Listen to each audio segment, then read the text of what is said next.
Hey guys, this is Priyanka, you are watching my English channel. आज का मेरा video पूरी तरह से बेस्ड होने वाला है ग्रामर के इस टॉपिक टेंसेस पर, जिसके बिना इंग्लिश एक्चुअल में अधूरी है। यस गाइस, आप कुछ सेंटेंसेस रट रट कर बोल तो सकते हैं, बट हर एक सेंटेंस को कैसे इंग्लिश में ट्रांसलेट करना है, अगर आप ये सीखना चाहते हैं तो गाइस टेंसेस के बिना ये पॉसिबल है ही नहीं। यस गाइस, अगर आपको ढेर सारे डाउट्स हैं टेंसेस को लेकर तो गाइस आज के इस वीडियो में एंड तक बने रहेगा। मैं आपको गारंटी देती हूँ कि आज के बाद से आपका हर बारीक हर छोटा पॉइंट क्लियर होने वाला है, सारे डाउट्स आपके दूर हो जाने वाले हैं इस वीडियो को देखने के बाद। So without further ado let's get started. Guys, जब हम टेंसेस की बात करते हैं तो सबसे पहले समझते हैं कि टेंस है क्या। टेंस का मतलब होता है टाइम। टाइम मतलब समय। ये डिनोट करता है टाइम को। टाइम को तीन फॉर्म में डिनोट करता है, प्रेजेंट, पास्ट और फ्यूचर। प्रेजेंट वो है जो अभी चल रहा है, पास्ट जो बीत गया और फ्यूचर जो आने वाला है। सो आज का ये वीडियो मैं स्टार्ट करने वाली हूँ पास्ट टेंस से। सबसे पहले हम पास्ट के ओल्ड 4 टाइप्स करेंगे, उसके बाद प्रेजेंट के और फिर फ्यूचर के। हर एक टेंस के 4 टाइप्स होते हैं गाइस। तो सबसे पहले हम पास्ट इंडेफिनिट करेंगे।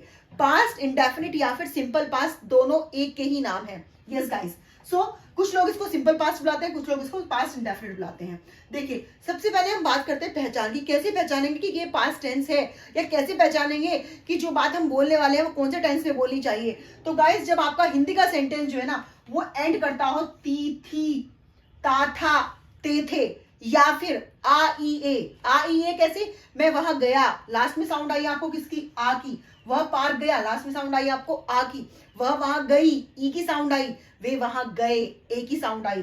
तो गाइस, ये पहचान है। आप स्क्रीनशॉट ले सकते हैं, बाद में अपनी नोटबुक में आप लोग नोट डाउन कर सकते हैं। इन वाक्यों के अंत में ता, था, ती, थी, ते, थे या फिर आ ई ए आते हैं, वो क्या होते हैं, पास्ट इंडेफिनिट या फिर सिंपल पास्ट टेंस होते हैं। लास्ट में जब भी ये शब्द के साथ सेंटेंस आपका एंड हो तो आपको समझ जाना है कि सिंपल पास्ट यानी कि पास्ट इंडेफिनिट टेंस का सेंटेंस है। तो अब इनको बनाना कैसे है, जब भी हम किसी टेंस को समझते हैं तो गाइस उसको हमें 3 फॉर्म में समझना होता है। कौन कौन से, किसी भी टेंस के जो सेंटेंस है वो 3 तरीके से करने होते हैं, एक एफर्मेटिव, एक नेगेटिव और एक इंटरगेटिव। वैसे तो सेंटेंसेस एक बिल्कुल अलग टॉपिक है, शायद आपने करा होगा, नहीं करा होगा तो मैं नेक्स्ट वीडियो ले आऊंगी उसके ऊपर। तो गाइस, एफर्मेटिव, नेगेटिव और इंटरगेटिव। एफर्मेटिव क्या होता है, जिसमें कोई बात सिंपली बोली जाती है, मतलब कि जिसमें ना तो नहीं होता और ना ही क्या होता। देखिए, मेरी मम्मी मुझे पढ़ाती थी, वह पार्क गया, ना तो इसमें नहीं का यूज हुआ है और ना ही क्या का यूज हुआ है। नेगेटिव का मतलब है जिसमें नहीं का यूज होता है, देखिए यहाँ पर, ठीक है। और इंटरगेटिव कौन से होते हैं, जिसमें क्वेश्चन पूछा जाता है। इन सब में क्वेश्चन पूछा गया है यहाँ पर, ठीक है गाइस। तो हर एक के डिफरेंट रूल लगेंगे। आइए समझते हैं सबसे पहले एफर्मेटिव सेंटेंस को। गाइस, एफर्मेटिव सेंटेंस जब भी पास्ट का हो तो हमें क्या करना है, हमें इसमें वर्ब की सेकेंड फॉर्म यूज करनी है। वर्ब की सेकेंड फॉर्म यूज करेंगे। स्ट्रक्चर वही होगा जो हर एक सेंटेंस का होता है। सबसे पहले आप सब्जेक्ट लगाएंगे, उसके बाद आप वर्ब की सेकेंड फॉर्म यूज करेंगे और उसके बाद आप ऑब्जेक्ट लगा देंगे। यस गाइस, तो आइए फटाफट से देखते हैं यहाँ पर सब्जेक्ट क्या है। मेरी मम्मी मुझे पढ़ाती थी। गाइस, मैं पहले भी आपको बहुत सारी वीडियोस में बता चुकी हूँ कि जब भी आपको किसी सेंटेंस में सब्जेक्ट ढूंढना हो तो वहां पर आप क्वेश्चन करिएगा वर्ब से, मतलब जो काम हो रहा है उससे क्वेश्चन करेगा। कौन, मुझे पढ़ाती थी, कौन पढ़ाती थी, मेरी मम्मी। आंसर मिला मेरी मम्मी, तो मतलब यहाँ पर सब्जेक्ट क्या हुआ, मेरी मम्मी। खाली मेरी सब्जेक्ट नहीं होगा। बहुत बच्चे गलती करते हैं, खाली मेरी को मान लेते हैं सब्जेक्ट। यहाँ पर काम मेरी, खाली मेरी नहीं कर रही, मेरी मम्मी काम कर रही है। तो यहाँ पर सब्जेक्ट क्या हुआ आपका, माय मदर।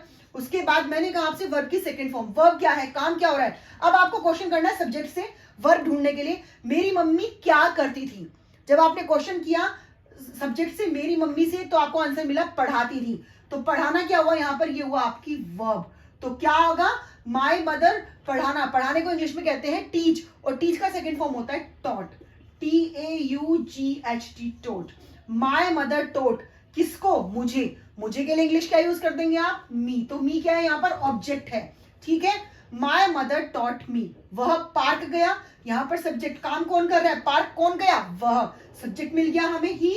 अब गया, जाने की इंग्लिश होती है गो, और उसका सेकंड फॉर्म होता है वेंट। ही वेंट, कहां गया, टू, कहां गया, पार्क। तो ही वेंट टू पार्क।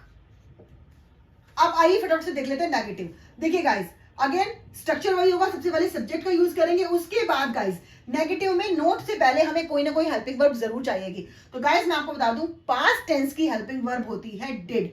क्या होती है, पास्ट टेंस की हेल्पिंग वर्ब होती है डिड। तो नेगेटिव में क्या यूज करेंगे, डिड का यूज करेंगे, उसके बाद आप नोट लगा देंगे, उसके बाद आप वर्ब की फर्स्ट फॉर्म यूज करेंगे गाइस, वर्ब की फर्स्ट फॉर्म। और उसके बाद क्या करेंगे आप, ऑब्जेक्ट यूज कर देंगे। यस गाइस, उसके बाद आप ऑब्जेक्ट का यूज कर देंगे। Subject plus did plus note plus verb की फर्स्ट फॉर्म और फिर ऑब्जेक्ट। तो यहाँ पर सब्जेक्ट क्या है, मम्मी। ऊपर मेरी मम्मी था, यहाँ पर खाली मम्मी सब्जेक्ट है। कौन मुझे नहीं पढ़ाती थी, मम्मी। तो द मदर यूज करेंगे आप यहाँ पर, द मदर। उसके बाद मैंने कहा डिड का यूज करेंगे, डिड, और उसके बाद नोट लगा देंगे। अब हम ढूंढते हैं वर्ब। वर्ब क्या है, मम्मी क्या करती थी, पढ़ाती थी। तो यहाँ पर क्या मैं टॉट यूज करूंगी, नहीं गाइस, यहाँ पर मैंने आपसे कहा वर्ब की फर्स्ट फॉर्म यूज करेंगे। जब भी डिड का यूज होगा पास्ट टेंस में, वहां पर आप वर्ब की फर्स्ट फॉर्म यूज करेंगे। तो यहाँ पर टोट नहीं बल्कि टीच का यूज करेंगे। My mother did not teach, किसको, मी, मुझे। ठीक है, वह पार्क नहीं गया, तो वह सब्जेक्ट हो गया ही। और मैंने कहा डिड का यूज करेंगे, डिड नॉट। अब जाने के लिए यहाँ पर हमने वेंट यूज किया था क्योंकि हमने यहाँ पर डिड नहीं लगाया था। डिड के साथ मैंने कहा वर्ब की फर्स्ट फॉर्म यूज करेंगे, तो इसलिए go to park. He did not go to park. क्या मम्मी मुझे पढ़ाती थी। अब इंटरोगेटिव सेंटेंस में स्ट्रक्चर क्या होगा गाइस, सबसे पहले आप डिड का यूज कर देंगे। किसके लिए, इस वाले क्या के लिए जो स्टार्टिंग में आया। गाइस जब भी किसी सेंटेंस में स्टार्टिंग में क्वेश्चन पूछा जाता है क्या वाला, तो उसमें उसी टेंस का हेल्पिंग वर्ब लगा देते हैं, वॉट लगाने की जरूरत नहीं होती। इस वाले क्या के लिए वॉट कभी नहीं लगता गाइस। कौन से क्या के लिए वॉट लगता है वो भी मैं आपको बताऊंगी वीडियो में आगे। डिड, उसके बाद आप सब्जेक्ट लगा देंगे, उसके बाद आप वर्ब की फर्स्ट फॉर्म, मैंने बता दिया जब भी डिड का यूज होगा तो वर्ब की फर्स्ट फॉर्म यूज होगी, और उसके बाद आप ऑब्जेक्ट का यूज कर देंगे। तो गाइस यहाँ पर क्या करेंगे आप, सबसे पहले डिड लिख देंगे, डिड, उसके बाद सब्जेक्ट क्या है, कौन पढ़ाती थी, मम्मी, तो डिड द मदर। उसके बाद आप देखिए वर्ब, वर्ब क्या है, पढ़ाना। तो यहां पर गाइस अगेन टीच आ जाएगा क्योंकि डिड का यूज हुआ है। मी, क्वेश्चन मार्क लगाना नहीं बोलना है, did the mother teach me. Guys अगर यहां पर नहीं होता क्या मम्मी मुझे नहीं पढ़ाती थी, तो आप करते did the mother note teach me, mother के बाद आप नोट का यूज कर देते। वह पार्क क्यों गया। अब देखिए यहाँ तो स्टार्टिंग में क्या था, यहाँ बीच में क्यों आ गया, यहाँ बीच में कब आ गया, यहाँ बीच में हो सकता है क्या आ जाता। ठीक है, सपोज यहाँ पर कोई ऐसा सेंटेंस होता कि वह पार्क क्या लेने गया, तो बीच में क्या आ गया। अब इस बीच वाले क्या के लिए आप कभी भी डिड का यूज नहीं करेंगे गाइस, उस बीच वाले क्या के लिए आप व्हाट लगाएंगे। जैसे कि मैं आपको एग्जांपल के थ्रू समझाती हूँ। क्यों, क्यों की इंग्लिश क्या होती है, वाई होती है, और कब की इंग्लिश क्या होती है, व्हेन होती है। आपको पता होना चाहिए जो जो बीच में जो वर्ड आए हैं इनकी इंग्लिश क्या होती है। ठीक है गाइस, तो क्यों, उसके बाद वाई, उसके बाद वाई के बाद आप डिड लगा देंगे, और उसके बाद एज इट इज सेम जैसे कि आपने ऊपर बनाया था वैसे का वैसा ही सेंटेंस आप बना देंगे। यहां पर भी यही करेंगे, वैन वाले में भी सेम, पहले वैन का यूज कर देंगे, उसके बाद आगे एज इट इज सेंटेंस बन जाएगा आपका। तो सबसे पहले ये जो अलग से एक क्वेश्चन वर्ड आ गया ना, सबसे पहले आपको इसकी इंग्लिश लिखनी है वाई, उसके बाद डिड, उसके बाद सब्जेक्ट कौन है, ही, और गया, गया की डिड के साथ गो यूज करेंगे, go to park. Why did he go to park? Question mark लगाना बिल्कुल भी नहीं भूलना है। वह पार्क कब गया, तो यहां पर कब के लिए when did he go to park? When did he go to park? So guys I hope ये वाला टॉपिक आपको क्लियर हो गया होगा। मैंने सिमिलर सेंटेंसेस इसलिए रखे हैं ताकि आपको कोई कंफ्यूजन ना हो। अलग अलग सेंटेंसेस अगर मैं लिखती तो शायद आपको उतना क्लियर समझ में नहीं आता। गाइज यहाँ पर अगर आपको ये टॉपिक क्लियर हो गया हो तो वीडियो को लाइक, शेयर और सब्सक्राइब करना मत भूलिएगा।